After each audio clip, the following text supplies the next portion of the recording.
Welcome back, everybody, to AI Brief for our fourth deep dive into AI. I'm excited to be back. This is, I'm Amin, And I'm Leah.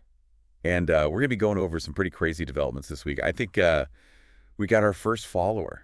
Oh, wow. Yeah, so welcome aboard to our very first follower. That's amazing. We're going to jump right into it because we got some really interesting developments this week, starting with OpenAI. Yeah, they're restructuring. Restructuring, yeah. So they're splitting into a nonprofit and a for-profit. Right. Yeah. Which is, it's interesting. What are the implications of that?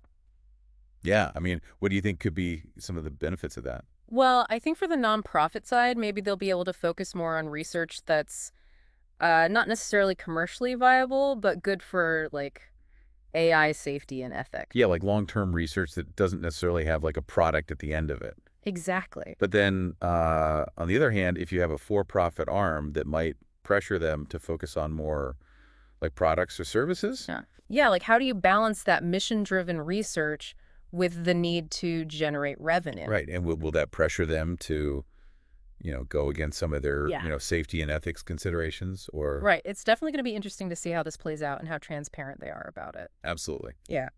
So moving on to Google, Sundar Pichai said that 2025 is going to be a pivotal year for AI at Google with their new Gemini AI model. Yes, Gemini.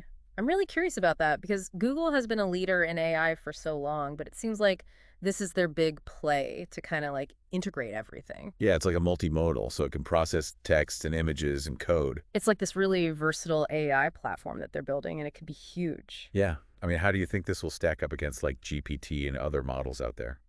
I think it's going to be a real contender. It'll be interesting to see what they come up with. Yeah, and how they implement it in like search and all their other products. Right, exactly. It's like, what's their long-term vision for AI, and how does Gemini fit into that? Right. And speaking of understanding things, how about AI that can decode animal communication? That's wild, right? Like science fiction coming to life. Yeah, so there's this AI called NatureLM that can actually identify the species, the age, and even the emotional state of an animal just by analyzing its vocalizations. Wow, that's incredible. I mean, think about the possibilities. Yeah, like what could we use that for? I mean, we could understand endangered species. We could monitor animal welfare on farms and zoos. It could be used for conservation, for research, like Yeah. just understanding animals better, Absolutely. It could really revolutionize our relationship with the animal kingdom. like Dr. Dolittle come to life. Right, exactly. But with AI. Crazy.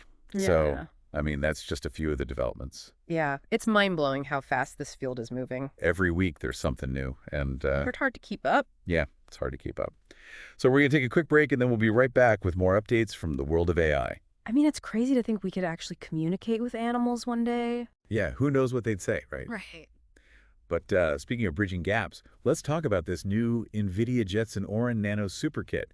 It's only like $250. Oh, wow. Yeah, I saw that. It's pretty powerful for the price. Yeah, and it's designed for building robots and AI devices. So it's making AI development more accessible to everyone, like students, hobbyists, even startups. Exactly, it's like democratizing AI. Right. And who knows what kind of cool projects people will come up with. Yeah, like imagine a bunch of high school kids building their own AI robots. Exactly. The possibilities are endless. That's awesome. Yeah.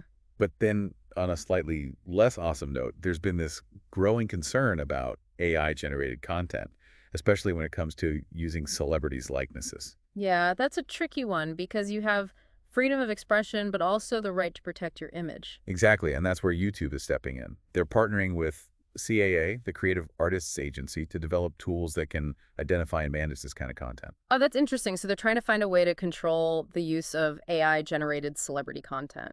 Yeah, it's a tough balance, right? Because you don't want to stifle creativity, but you also want to protect people's rights. Absolutely.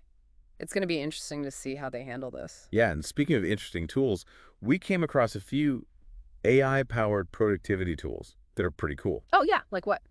So there's Predis. It helps you optimize your social media content. Oh, so like suggesting hashtags and stuff. Exactly. And then there's AIM Reply, which drafts professional email responses for you. Wow, that would save me so much time. Right. And then Smart Lead helps marketers personalize their outreach campaigns. So it's all about efficiency and getting better results. Exactly. And for the musically inclined, there's AI VA, an AI music composition tool. Oh, wow. So you can basically have an AI write music for you. Yeah, you can create original scores in different styles. That's insane. I mean, it's like having your own personal composer. Crazy.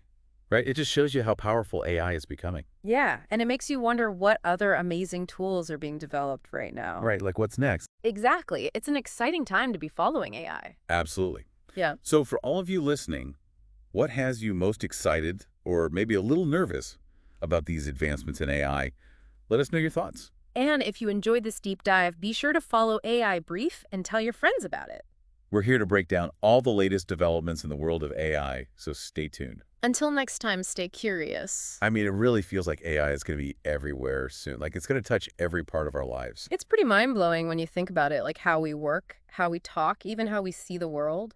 Yeah, but I think it's super important that we're careful about how we develop AI. Make sure it's ethical. Absolutely. We need to have those conversations about ethics, about responsible innovation. And we got to be transparent about it. Definitely like an open dialogue is so important. So as AI keeps changing and developing, we'll be here to break it all down for you. We're excited to keep exploring this with you guys. So if you're as fascinated by all this as we are, make sure to follow AI Brief. And share it with your friends. Let's get more people talking about this stuff. Until next time, stay curious.